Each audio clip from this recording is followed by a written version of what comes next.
আসসালামু আলাইকুম। আমার নাম ও মিন্টু।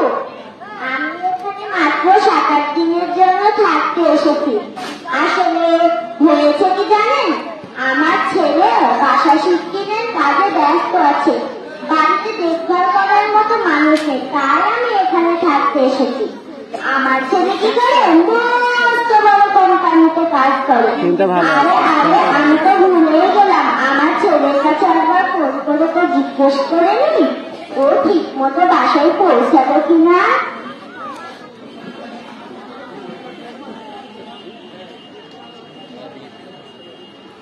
হ্যালো খোকা। হ্যাঁ মা, পরে কথা বলবো, এখন কাজের মধ্যে আছি। শোন, আমি তো তোকে শুধু এটুকু জিজ্ঞেস করতে ফোন করেছি, তুই ঠিক মতো বাসায় পৌঁছে গেছিস তো? না বললাম তো পরে কথা বলবো। ফোনটা কেটে দিল।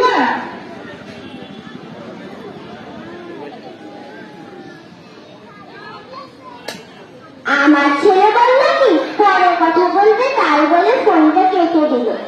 আমার ছেলে ওরকম না, আমার ছেলে আমাকে ঠিকই নিতে আসবে, আর আমি না এখানে থাকবো কি করে? আমার ছেলে থেকে দিলে সম্ভবই না। আমার ছেলে অনেক ভালো, ও আমাকে ছাড়া থাকতেই পারবে না, কিন্তু আমি তো শুধু ভাবছি আমার ছেলে আমাকে ছাড়া আপনি কি করে? কি বললে? আমাকে দেখে আপনার না হিংসা হচ্ছে, কারণ আমার ছেলে তো আমাকে নিতে এসে যাবে, আপনার দিকে থেকে ফিরে তাকাই না। আমি আজই আমার ছেলেকে আমাকে এখান থেকে নিয়ে যেতে বলবো।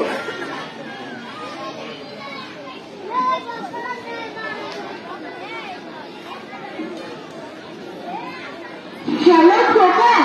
হ্যাঁ মা, আমি পরে কথা বলবো, এখন কাজের মধ্যে আছি।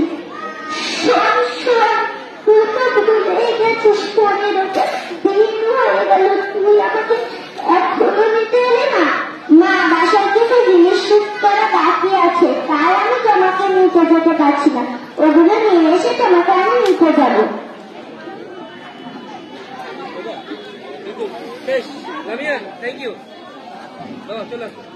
ধন্যবাদ।